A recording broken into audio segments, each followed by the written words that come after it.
No início de junho, os ucranianos lançaram uma ofensiva na região de Zaporizhzhia. À primeira vista, os russos pareciam bem preparados para a defesa. Construíram um extenso sistema de fortificações ao longo de toda a linha de frente, que em alguns setores se estendem até 35 quilômetros para dentro do território ocupado. Moscou também goza frequentemente de superioridade aérea, mas este é apenas um lado da moeda. O colosso russo de Zaporizhzhia tem pernas de barro. Um grande problema para as forças armadas da Federação Russa é a logística. A forte dependência do transporte ferroviário significa que os ucranianos, para derrotar os russos, não precisam necessariamente destruir as tropas regulares daquele exército. Para ter sucesso em Zaporizhzhia, basta destruir a logística russa. Vamos olhar mais de perto no mapa.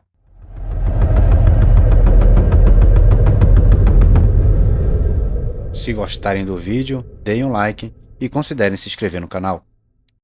O comandante do Corpo Expedicionário Americano na Europa durante a Primeira Guerra Mundial, o general John Pershing, disse uma vez: a infantaria vence as batalhas, a logística vence as guerras. A experiência dos combates na Ucrânia mostra que esta citação não perdeu em nada a sua relevância. É a logística que estabelece os limites do sucesso russo. Vimos isso nos primeiros dias da guerra. Os tanques russos, especialmente a leste de Kiev, penetraram profundamente no território ucraniano. Mas a incapacidade de garantir centros logísticos significou, no longo prazo, que os russos não conseguiriam reabastecer as suas forças e tiveram de se retirar do nordeste da Ucrânia. Um exemplo ainda melhor, que ilustra como os problemas logísticos afetam as operações russas, foi a batalha por Kherson. A cabeça de ponte russa em Kherson era abastecida por 3 travessias no rio Dnipro, 2 pontes em Kherson, rodoviária e ferroviária, e uma ponte sobre a barragem em Nova Kakhovka. Em julho de 2022, os ucranianos começaram a atacar sistematicamente essas travessias, acabando por colocá-las fora de ação. Os russos tentaram durante vários meses abastecer a cabeça de ponte usando balsas e pontes flutuantes, mas esta foi apenas uma solução improvisada. Como resultado, os ucranianos privaram a logística russa a tal ponto que o general Sergei Surovikin não teve outra escolha senão abandonar Kherson em novembro e retirar as tropas russas para outra margem do Dnipro. O transporte ferroviário desempenha um papel fundamental na logística russa.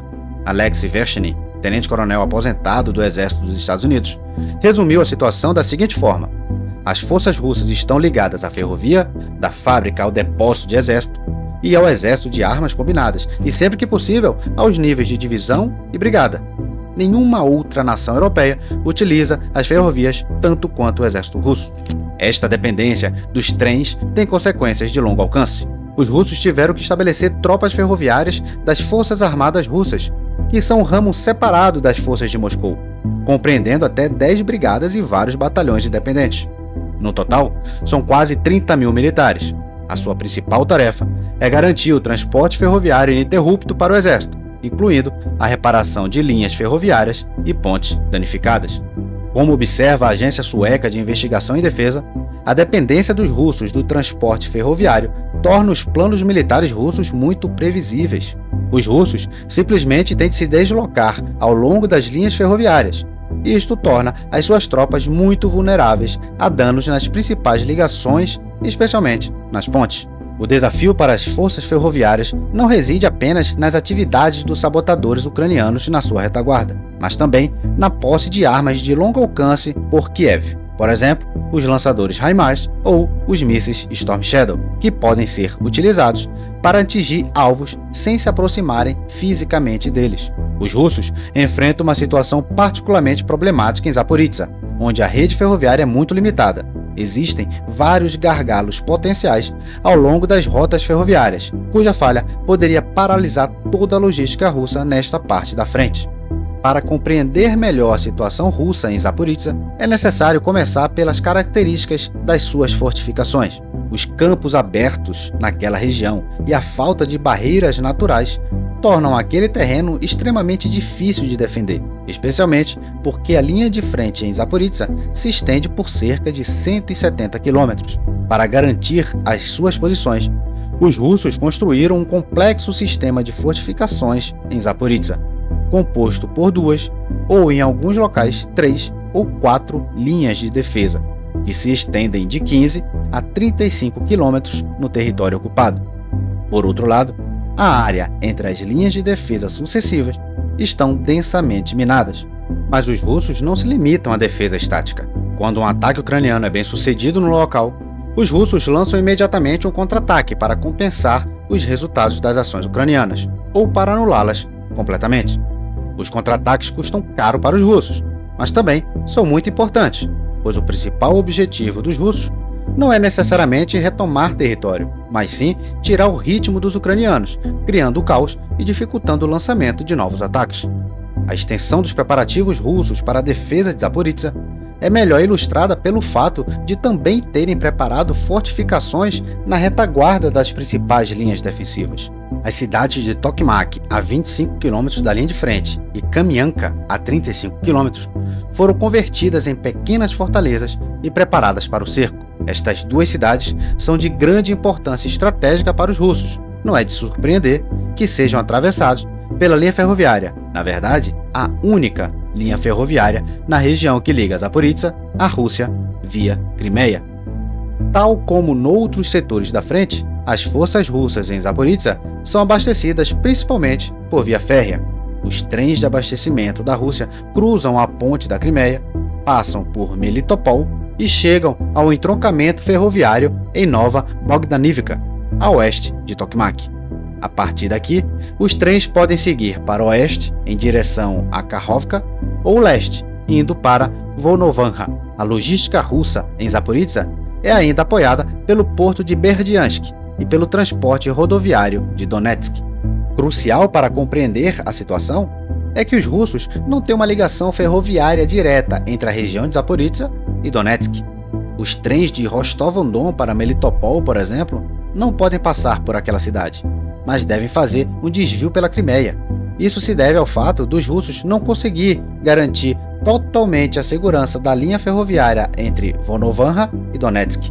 Em alguns locais, a linha de frente fica a apenas 5 km da linha ferroviária, tornando impossível o transporte seguro.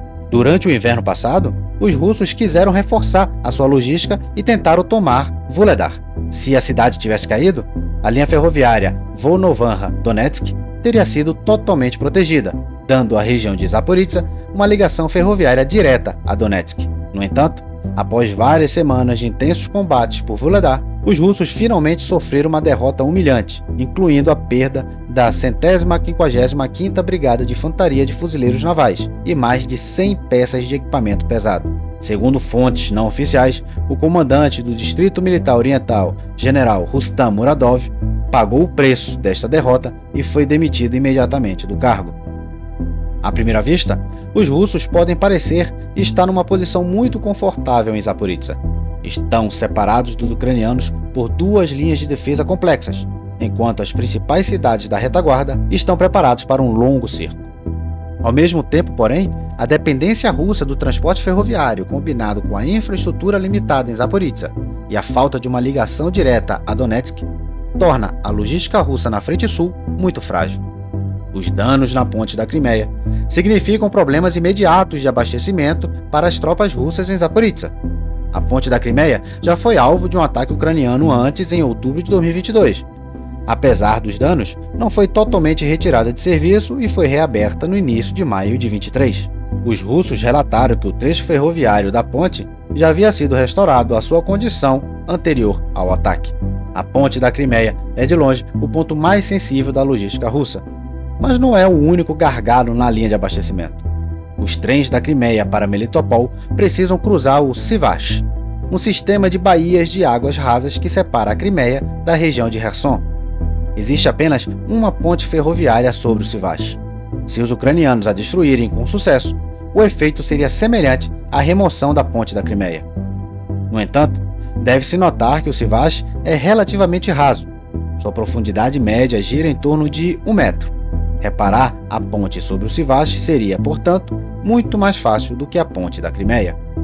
Se os ucranianos não desativarem a ponte da Crimeia ou a ponte sobre o Sivash, enfrentarão um combate desafiador em Zaporizhzhia. De fato, se a ligação ferroviária com a Crimeia continuar operacional, a única ameaça significativa à logística russa será se os ucranianos ocuparem o entroncamento ferroviário em Nova Bogdanivka, a oeste de Tokmak. No entanto, esta junção fica a cerca de 50 quilômetros da linha de frente. Para chegar lá, os ucranianos teriam primeiro de ultrapassar até 4 linhas defensivas russas. Existe também uma segunda opção para atacar a logística russa. Os ucranianos poderiam tentar atacar o entroncamento ferroviário em Vek-Tokmak, entre Tokmak e Kamianka, as duas fortalezas russas. A junção fica 10 quilômetros mais próxima da linha de frente do que Nova Bogdanivka. Também não há informações de que os russos tenham fortificado Verny-Tokmak. Pode, portanto, parecer o local ideal para atacar e abrir uma barreira nas posições russas. Mas não é tão simples. Afinal de contas, a tomada do entroncamento de Verny-Tokmak não paralisará a logística russa no oeste de Zaporizhzhia. Os comboios ainda poderão chegar a Tokmak, enquanto os ucranianos se encontrarão entre dois fortes agrupamentos russos que certamente tentariam um contra-ataque a partir do oeste ou do leste. Os ucranianos estão conduzindo as suas operações em Zaporizhzhia em duas frentes. Eles estão constantemente à procura de pontos mais fracos nas linhas defensivas russas, esperando eventualmente conseguir um avanço pontual e entrar na retaguarda russa. Ao mesmo tempo, porém, os ucranianos tentam incansavelmente paralisar a logística do inimigo em Zaporizhzhia, atacando consistentemente a retaguarda em profundidade. Na noite de 17 para 18 de junho, os ucranianos destruíram um depósito de munições russo na aldeia de Rykov, a cerca de 140 quilômetros da frente. A explosão foi tão poderosa que danificou os trilhos da ferrovia que passavam, e lembremos, Rykov fica na rota Crimeia-Melitopol. As tropas ferroviárias moveram-se rapidamente para reparar, mas os russos ainda perderam a ligação ferroviária entre a Crimeia e Zaporizhzhia durante pelo menos alguns dias. Poucos dias depois, em 22 de junho, os ucranianos danificaram a ponte rodoviária em Shonha, sobre o Sivash, que é o caminho mais curto para Zaporizhzhia.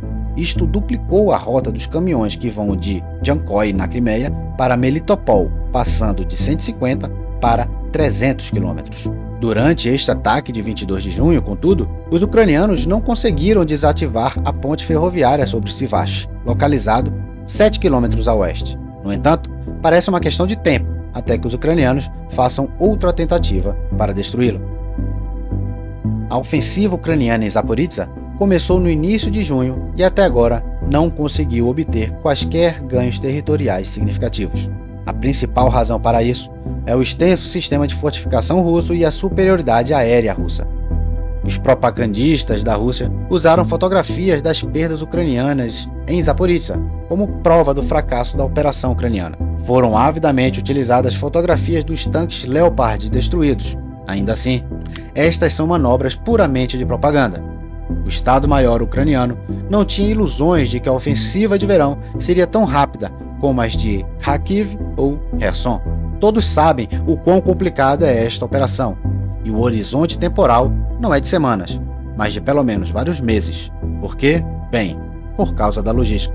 A destruição de ligações-chave, bases inimigas e depósitos de munições é essencial para o sucesso desta operação, mas é um processo demorado.